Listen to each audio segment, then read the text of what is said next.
الحمد لله وحده والصلاة والسلام على من لا نبي بعده صلاة وسلام دائمين متلازمين إلى يوم الدين أما بعد.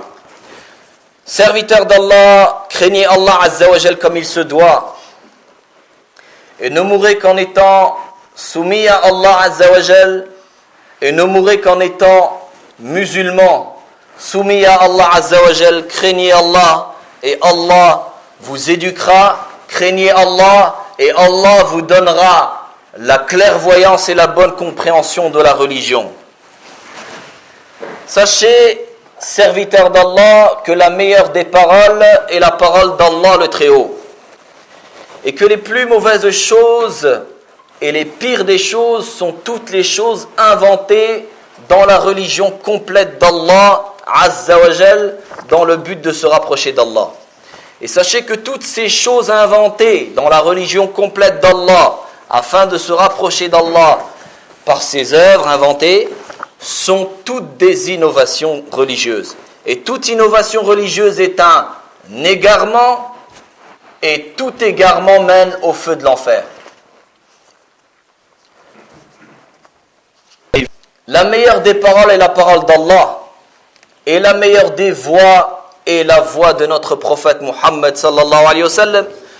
Nous invoquons Allah Azza wa Jal qu'il nous guide tous sur la voie prophétique. Serviteurs d'Allah, craignez Allah comme il se doit, car la crainte pieuse d'Allah Azza wa Jal est la meilleure des provisions. Allah le Très-Haut dit dans la traduction du sens du verset: et prenez vos provisions, mais vraiment la meilleure provision est la piété. Et redoutez-moi, ô doués d'intelligence. Il y a de nombreuses preuves et textes démontrant l'importance de la pudeur et son statut important en islam. Et tout ce qui découle de cela pour le serviteur dans ce bas monde ainsi que dans l'au-delà. Il a été rapporté dans les deux sahih, Bukhari et Muslim, que l'envoyé d'Allah sallallahu alayhi wa sallam a dit, selon Abdallah ibn Omar, qu'Allah soit satisfait de lui et de son père, le prophète Muhammad sallallahu alayhi wa sallam passa près d'un homme qui faisait des remontrances à son frère car il était trop pudique, au point de le menacer et de le frapper. Et l'envoyé d'Allah sallallahu alayhi wa sallam lui dit alors: laissez-le, car la pudeur n'apporte que le bien. Également dans les deux sahih, selon Abi Huraira, qu'Allah soit satisfait de lui, le prophète Muhammad sallallahu alayhi wa sallam a dit: la pudeur est une des branches de la foi. De plus, dans le hadith rapporté par Bukhari et Muslim, selon Imran ibn Hussein, qu'Allah soit satisfait de lui, le prophète Muhammad sallallahu alayhi wa sallam a dit: la pudeur n'apporte que le bien. Et dans la narration de Muslim, la pudeur n'est que du bien. Et il y a de nombreux hadiths dans ce sens. La pudeur est un caractère qu'Allah le Très-Haut aime de ses serviteurs. Dans le hadith d'Al-Ajji Abd al-Qais, le prophète sallallahu alayhi wa sallam lui a dit: il y a en toi deux caractères qu'Allah aime.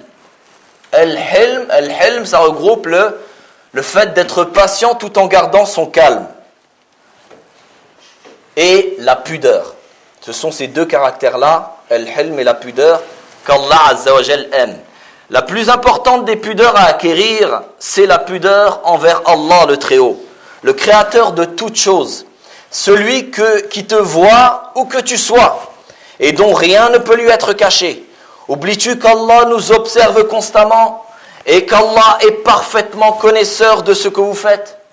La pudeur envers Allah, qui connaît tes secrets et ce que tu montres aux gens, celui dont rien de toi ne peut lui être caché. La pudeur envers Allah le Très-Haut est un noble caractère qui s'acquiert en regroupant 3 points. Le premier, que tu reconnaisses les biens et les faveurs d'Allah le Très-Haut sur toi. La deuxième, que tu reconnaisses tes manquements dans le droit d'Allah, tes manquements dans ce qu'il a ordonné et contre ce quoi il a interdit. Et le troisième point, que tu saches qu'Allah le Très-Haut connaît tout de toi, connaît tout ce que tu fais, à n'importe quelle heure, où que tu sois, et que rien ne peut être caché à Allah Azza wa Jal, car c'est lui qui t'a créé, et c'est lui qui connaît mieux ses créatures que les créatures pensent se connaître elles-mêmes. Il connaît leur état d'être, leurs pensées, leurs croyances, lorsqu'ils sont seuls ou devant les gens, que tu te rappelles qu'Allah Azza wa Jal est parfaitement connaisseur de ce que vous faites à tout temps et en tout lieu. Si tu réunis ces 3 points dans ton cœur, la pudeur envers Allah Azza wa Jal agit alors dans ton cœur. Et de cette pudeur découlent tous les bons comportements et tout le bien, tel que le prophète Muhammad sallallahu alayhi wa sallam a dit, la pudeur n'apporte que le bien. Lorsque la pudeur est ancrée dans le cœur, cela fait écarter l'individu qui la possède loin des mauvais comportements, loin des bassesses de caractère, loin des comportements interdits, et cette âme se met à entreprendre l'accomplissement des œuvres pieuses en faisant les actes obligatoires tout en s'assurant de conserver un comportement honorable. La pudeur envers Allah Azza wa Jal n'est pas juste une parole comme on entend de nos jours. Je suis pudique, mon cœur il est pur, etc. Tout ce genre de discours. La pudeur envers Allah Azza wa Jal n'est pas juste une parole qui est prononcée par l'individu sur sa langue, mais c'est une réalité présente dans le cœur du serviteur qui le mène à accomplir des bonnes œuvres, à délaisser ce qui est détestable et interdit, et à avoir constamment conscience qu'Allah le Très-Haut, Seigneur de tout l'univers, nous observe constamment. Médite donc sur ce hadith rapporté par l'imam al-Tirmidhi dans son Jami' et qui a été authentifié par l'imam al-Albani rahimahullah. Ce hadith qui montre la réalité de la pudeur et ce qui est voulu par cela. Selon Abdallah ibn Mas'ud, qu'Allah soit satisfait de lui, le prophète Muhammad sallallahu alayhi wa sallam a dit: vous devez éprouver la vraie pudeur vis-à-vis d'Allah. Ils dirent: ô envoyé d'Allah, nous éprouvons de la pudeur et la louange est à Allah. Le prophète sallallahu alayhi wa sallam dit alors: ce n'est pas cela. Éprouver la vraie pudeur vis-à-vis d'Allah et de préserver la tête et ce qui se trouve dessus, le ventre et ce qui est autour, de se rappeler la mort et la décomposition, la décomposition de ton corps. Et celui qui veut l'au-delà délaisse la beauté de la vie d'ici-bas. Celui qui fait cela aura éprouvé la vraie pudeur vis-à-vis d'Allah Azza wa Jalla. Aura éprouvé la vraie pudeur vis-à-vis d'Allah. Donc préserver la tête et ce qui se trouve dessus. Cela inclut l'ouïe, la vue, la langue, l'odorat. Et ce qui est demandé au serviteur, s'il éprouve de la pudeur vis-à-vis d'Allah, qu'il préserve toute sa tête et ce qui est dessus. C'est-à-dire qu'il préserve son ouïe, qu'il n'écoute pas ce qui encourt la colère d'Allah Azza wa Jal. Mais tu écoutes ce qui plaît à Allah Azza wa Jal. Ne soyez pas une fois de plus trompés par ces du'at ala abwab jahannam, ces prédicateurs aux portes de l'enfer, qui disent aux gens ce n'est pas grave, qui disent aux musulmans mais c'est pas grave, tu peux écouter de la musique tant qu'il n'y a pas de mauvaises paroles. Ce qui t'apporte la sérénité, la tranquillité du cœur, ce n'est pas en écoutant ces musiques faites par cette armée du shaitan. Mais n'est-ce pas par le rappel d'Allah que les cœurs s'apaisent? Les cœurs s'apaisent par le rappel d'Allah. C'est par cela que ton cœur s'apaise. En lisant le Coran, en l'écoutant, tu te rappelles de la révélation d'Allah Azza wa Jal. Tu te rappelles que tu es éprouvé dans cette vie d'ici-bas. Tu te rappelles que cette dunya n'est pas le paradis. Et comme tu sais que cette dunya n'est pas le paradis,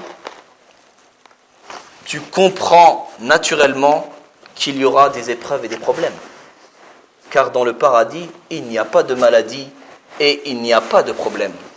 Donc ne sois pas trompé par ceux qui invitent à autre que la sunna du prophète Muhammad sallallahu alayhi wa sallam.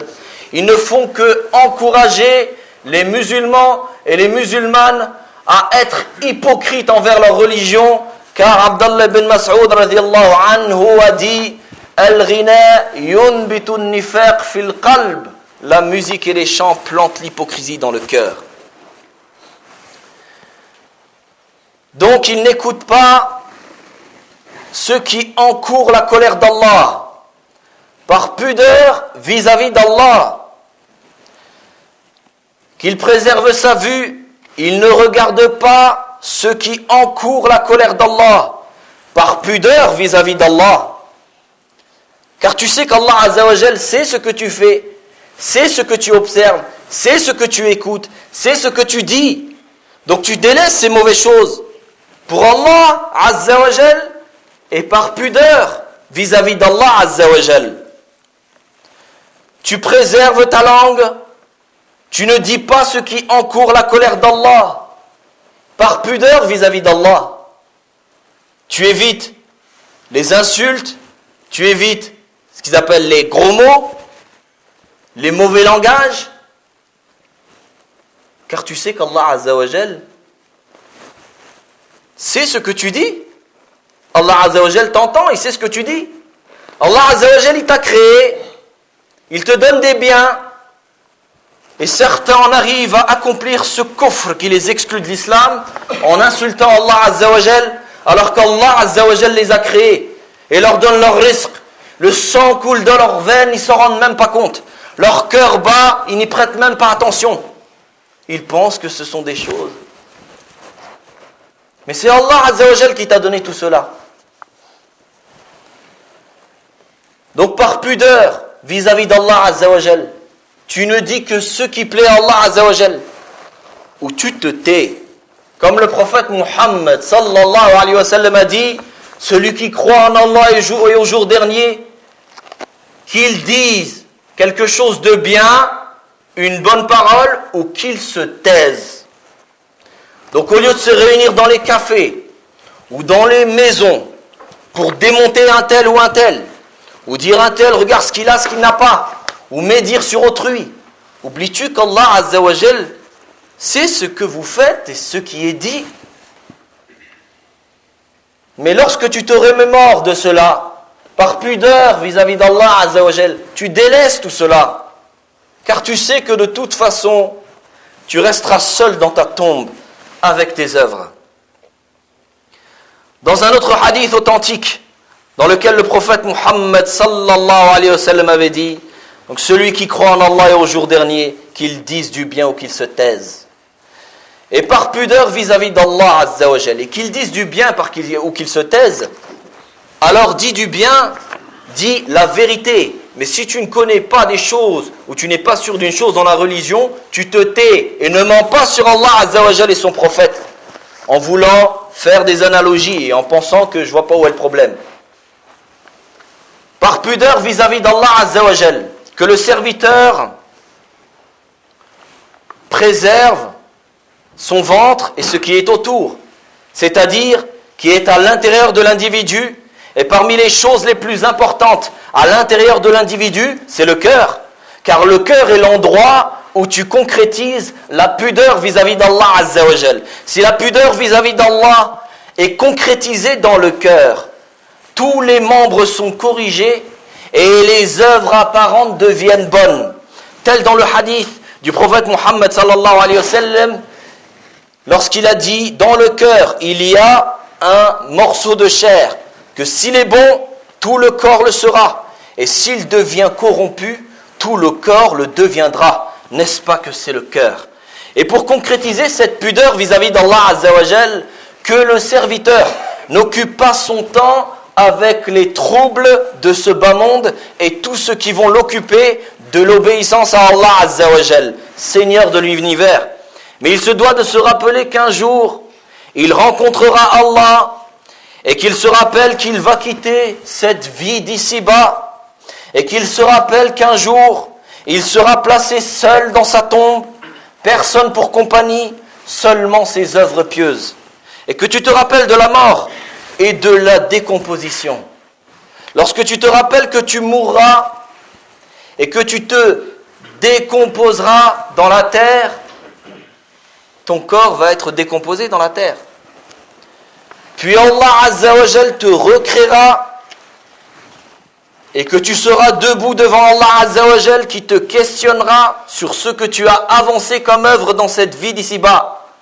Tout cela mène le serviteur, lorsqu'il se remet en question, lorsqu'il remédite sur tout cela, eh bien cela va mener le serviteur à concrétiser la pudeur vis-à-vis d'Allah Azza wa Jal, le Seigneur de tout l'univers, le vivant qui ne meurt jamais, tandis que nous, comme créatures, nous avons tous une fin. Nous allons mourir et Allah Azza wa Jal nous recréera. Et alors, il y aura le jugement. Et alors, l'individu selon ses œuvres, soit le paradis, soit l'enfer. Soit le paradis, soit l'enfer pour les kuffars et les munafiqin de cette umma qui s'affilie à l'islam et qui le combattent. Ou soit l'enfer pour ceux qu'Allah Azza wa Jal aura décidé de les châtier de par sa justice. Qu'Allah nous en préserve. Amin. Ce qui t'aide également à concrétiser cette pudeur, c'est que tu aies constamment conscience de l'au-delà et ce qu'Allah Azza wa Jal a promis comme bienfait ou bien comme châtiment. Puis l'envoyé d'Allah sallallahu alayhi wa sallam a dit dans ce hadith, celui qui veut l'au-delà délaisse la beauté de la vie d'ici-bas. C'est-à-dire qu'en faisant les œuvres pieuses, tu ne cherches qu'Allah Azza wa Jal par cela et la demeure dernière. Tu ne fais ces œuvres qu'en étant sincère vis-à-vis d'Allah le Très-Haut et tu recherches son agrément et souhaites sa récompense. Lorsque tu fais tout cela, tu as cette pudeur véridique qui te mène à faire les œuvres pieuses, à te soumettre à l'obéissance à Allah Azza wa Jal, à avoir les bons comportements et tu restes à œuvrer ainsi dans ce bas monde. Allah Azza wa Jal dit dans la traduction du sens du verset, et ceux qui cherchent l'au-delà et fournissent les efforts qui y mènent, tout en étant croyants, alors l'effort de cela sera reconnu. Serviteur d'Allah, lorsque la pudeur est retirée du serviteur, qu'Allah nous en préserve, ne questionne pas sur son égarement et le rassemblement de tous les types de mauvaises choses en ce genre d'individus. Le prophète Muhammad sallallahu alayhi wa sallam a dit, comme dans le hadith qui est rapporté par l'imam Bukhari dans son Sahih, une des paroles prononcées par tous les premiers prophètes et qui nous est parvenue, si tu n'as pas de pudeur, fais ce qu'il te plaît. Si tu n'as pas de pudeur, fais ce qu'il te plaît. Serviteur d'Allah, ce hadith montre clairement que celui dont la pudeur a été retirée de lui, qu'Allah nous en préserve, il ne prête pas attention aux mauvaises œuvres qu'il fait, ni quel péché il commet. Tout cela, car la pudeur a été retirée de son cœur. Il ne ressent aucune pudeur vis-à-vis d'Allah Azza wa Jal. Son âme mauvaise et son cœur malade, qui n'a pas de pudeur vis-à-vis d'Allah Azza wa Jal, le mène dans tout ce qui va le nuire et le corrompre. Le pire aujourd'hui, c'est lorsque la femme musulmane perd sa pudeur. Elle n'a plus de pudeur vis-à-vis d'Allah Azza wa Jal. Elle n'a pas de pudeur envers les serviteurs d'Allah. Elle se fiche de ses sorties de sa maison sans aucune nécessité. Elle se fiche de sa chasteté et de son honneur. Elle se fiche de son hijab et de sa tenue. Elle se mélange aux hommes, elle porte des tenues serrées, se découvre la tête. L'état des hommes et des femmes ont changé. Ce qui auparavant menait à la colère pour tel comportement, aujourd'hui, avec la banalisation du péché, ils n'ont plus de pudeur vis-à-vis d'Allah. L'homme ne questionne même plus sa femme, où elle était, ni si elle sort. Il observe sa femme sortir et rentrer sans rien lui demander. La laisse sortir dénudée, sans hijab, pantalon serré, et se considère comme quelqu'un de moderne, alors qu'en toute réalité, c'est revenir en arrière. C'est revenir au péché qui a fait que Adam et sa femme ont été dénudés. Puisque Adam et sa femme, alayhi salam, c'est en mangeant de l'arbre interdit au paradis qu'ils se sont retrouvés dénudés. Donc, lorsqu'ils se découvrent, ils reviennent en arrière. La femme refuse de se soumettre à Allah et de se couvrir, puis accuse celles qui se soumettent à Allah comme étant elles les hypocrites, subhanallah, comme étant elles les mauvaises. Mais ces femmes qui sortent sans leur hijab, ou avec leur voile sur la tête et le pantalon en dessous, ou en portant des vêtements serrés, elles vont dire que leur cœur est pur, et qu'elles sont les femmes les plus sincères sur terre. Tandis que les autres, qui se soumettent à Allah, et qui portent le libas al-shar'i, la tenue légiférée, ils disent, ce sont des hypocrites, ce sont des femmes mauvaises. Et subhanallah.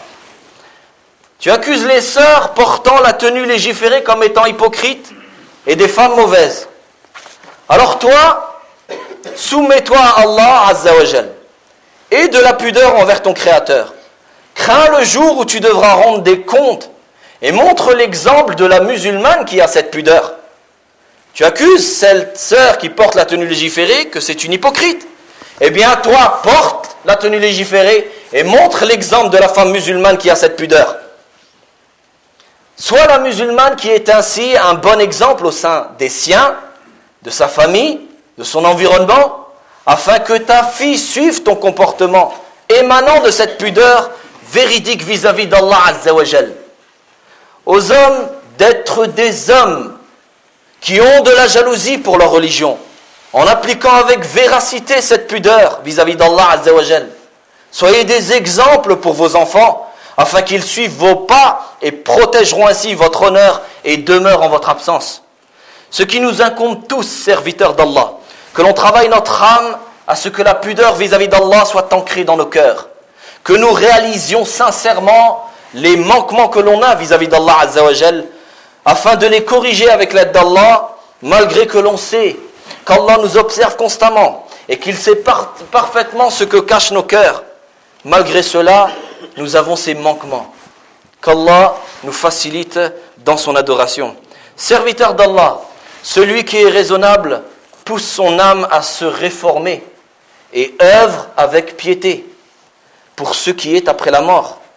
Voilà celui qui est raisonnable et qui ne soit pas aveuglé par cette dunya dont le prophète Muhammad sallallahu alayhi wa sallam l'a comparé comme un palmier dans le désert.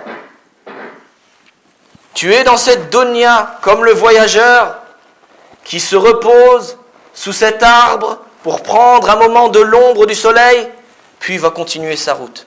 Le temps que tu as passé sous cet arbre, c'est ton temps dans la dunya. Tandis que celui qui mène son âme à l'égarement et à la dépravation est celui qui laisse son âme suivre ses passions tout en souhaitant d'Allah.